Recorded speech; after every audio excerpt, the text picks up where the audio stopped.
Hi there, hope that you're doing well. Now in this video, I'd like to talk about why I've started reading old books and maybe why you should consider doing so too. So I always used to think that it was a waste of time reading literature and reading novels, and that I was best served by reading non-fiction and trying to learn more about philosophy and economics and history through non-fiction books, trying to accumulate as many facts as I could possibly remember. So I'd never actually read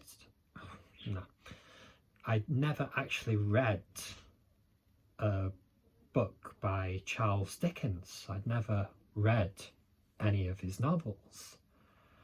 It's kind of embarrassing because I'd meet people here in China who'd read a lot of Dickens' work, but me coming from England, I hadn't read a single one of his novels, one of the great writers of the 19th century in Britain. So here's one of his books that I read over a weekend, Hard Times. Now the main protagonist of this book is Mr. Gradgrind, the headmaster of the school and the local MP for Coketown. Now he has a heavy emphasis in his school on the facts, and pupils are impressed upon to deliver the facts whenever called upon, to memorize facts and regurgitate them ad nauseum.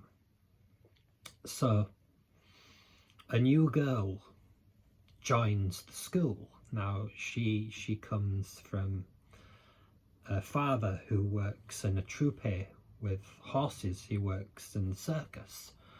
Now Mr. Gradgrind is very dismissive. He's very dismissive of this. He tells the young girl not to talk about her experiences because that's not wanted here, that's not relevant. And he calls upon a fellow student to describe a horse.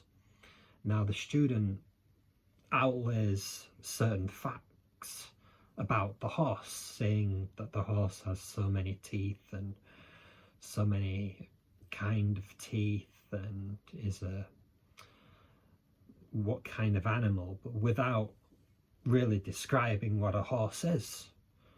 Well, the young girl whose father works with horses, I'm sure she could, if asked, describe what a horse is, but that wouldn't be according to Mr. Gradgrind's utilitarian philosophy of only the facts and only what is useful and not people's real experience of the world.